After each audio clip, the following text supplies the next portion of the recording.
ito na pala yung pera para dun sa business na sinasabi mo.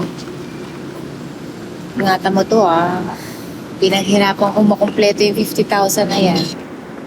Oo naman, syempre. Iingatan ko to. Investment natin to para sa future natin.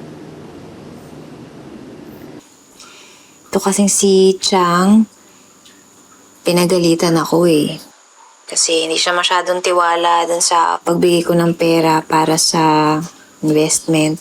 Nako, huwag ka mag-alala. Kapag nakuha na natin yung kahon sa customs at maibenta na natin yon, sigurado ko lalangoy sa pera yan si Tia Deli. Mahal. May malaking problema tayo.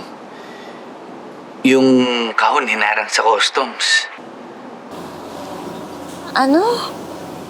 Huwag ka mag-alala. Sabi naman nung kakilala ko, kailangan na natin magbigay ng pampadulas para makuha. Kaya lang, mahal, wala akong pera dito Magkano yung hinihingi nila? Tinawaran ko na. Kaya lang, mga G's. Diyos ko, Jasmine? So, paano, mahal? Kukunin ba natin o hindi? Sayang naman yung nauna natin nilabas kung hindi natin makukuha yung shipment. Sige, mahal. Gagawin ko ng paraan. Narinig niyo na po ba yung bagong multi-level marketing? Ito po, Yellow Quadrant. Ito talaga dito marami akong kakilala na kumita. Talagang effective po ito. Simple lang naman po ito Parang kailangan nyo lang po ng makakuha ng 2 tao. Parang isa sa kanan mo, isa sa kaliwa mo. Downline mo po sila. Tapos, doon po, meron na po kayong 2,000 pesos kagad.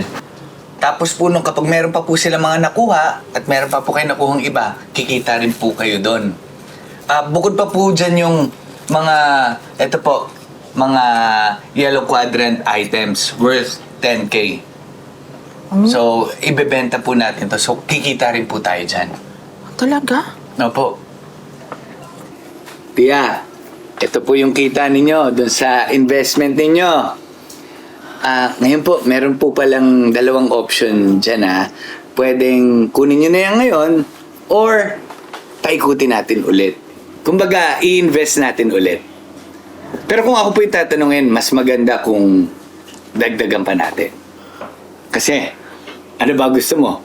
Yayaman o yayaman? Yayaman!